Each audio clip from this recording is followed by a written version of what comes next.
ay binuksan na ang kabaong ng ilang kalalakihan na kasama nila sa labas. Magagawa pa ng isang commander na dumanik ang dugo ng isang baba sa kaligtasan ng iyong ama. Nakita ko ang isang halimaw sa palasyo ng hari. Nakakita din ako ng isa at ito ay ang isang anak na kunwaring nag-aalala sa kanyang ama at palihim na hinihili at iyan ang halimaw na nakita ko. Iniimbestigahan na din ang mga scholar at pag lumabas na kung sino ang may pakana upang humalili sa trono Ay, nako, yung mga alaga. Makikita na ang kawawang si Nichan. Pero sa palagay mo, tama bang alisan nila ng karapatan na magmana ng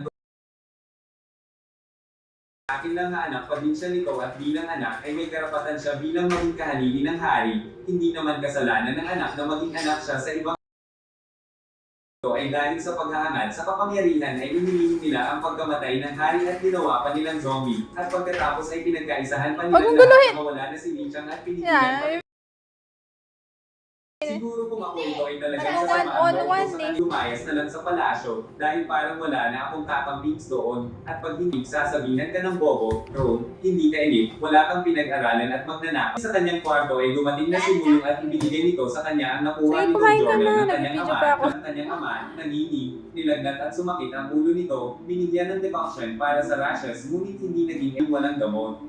Ang pahinan, padala ito na bigas sa lalong madaling panahon, sinabi ng lalaking pasyente na marami na namamatay sa gutom. Hinta nilang paparating ang manggagamot na si Lee, habang sakay nito ang isa taas na opisyal ng pamahalaan upang sulat bilang katibayan ng pagtataksil sa bayan ng mga iskolar. Sinabi ng isang opisyal si Lee Chan dahil gusto ng hari upang makuha nito ang trono, ngunit nang hinala ang chief ng iskolar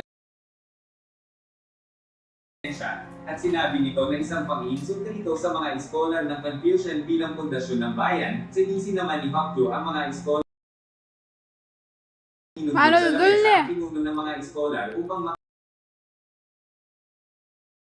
Bureau. Ngunit bago umalis ay tumalikod ito at naging inis pa, inatake ng isang gambuhalang halimaw. At sa halip na bumalik sa palasyo ay nagpasya na si ngunit sinubukan ni Mo yung napigilan ito ngunit tumanggi ang Crown Prince at nakawayan sa bubong upang hindi matuklasan ng mga tao ang mga bangkay. Tinutusan ni Bombal ang mga gwardiya na hanapin at tuyong kung ano ang nangyari at sinabi nito na hinahanap nila ang pinaghihinalaan si Yongsin. Hindi ba nila hinahanap si Dr. Lee? Hindi dahil mas nakatuon sila sa paghahanap sa salarin, kaya umalis na silang dalawa upang ipagpatuloy ang paghahanap kay Dr. Lee. Ngunit makikitang patuloy pa din sa kanila na matatagpuan ang Frozen Valley sa mga pogi sa nilaga ng Donkey.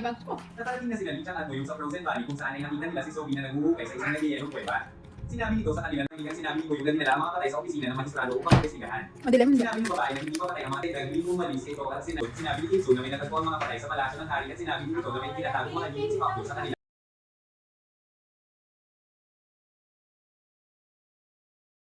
Malinaw na ang lahat at sasama din sa kanila si Lord Anhayan na isang bayani ng digmaan laban sa mga Japanese. Naniniwala si Kinsu na suportado ng mga tao si Lord Anhayan kaya mapapasipanan ni Lord Anhayan anuman ang mangyari. Na paumanhin sa magistrado dahil hindi niya kagad na i-report ang mga nangyari sa klinik ng Julian. Pakiusap patayin niyo na ako.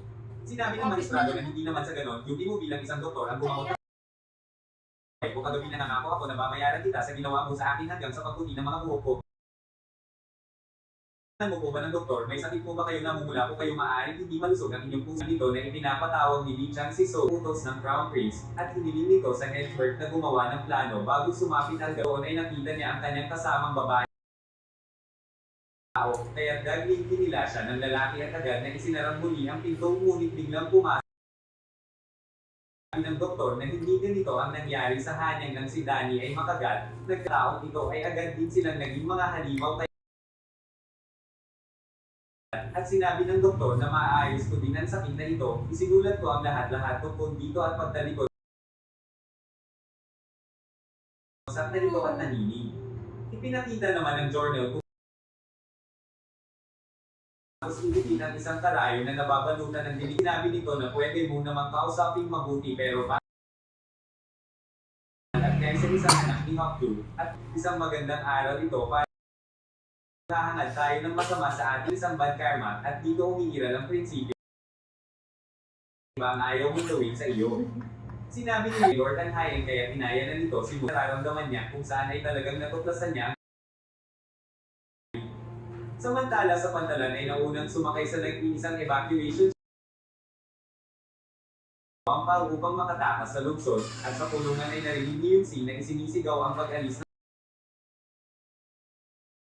ang nangyayari, ngunit inihagis na lang nito ang mga susi at sinabing mag-ingat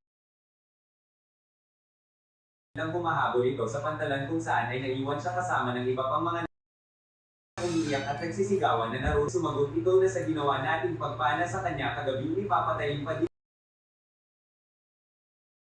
ng pagkain ng isang opisyal at sinabi nito na huwag ka nang mag-alala dahil mas makapangyarihan ang ang pamilya at kung kakapin tayo sa makasagot ang lalaki, at ilang sandali ay dumating na sina Li Chang at Muyuk kung saan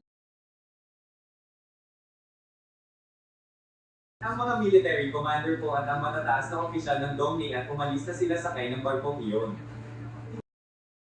Ang lahat ng mga bangkay, sasakyan nila, hindi yung kahit isobi na pwede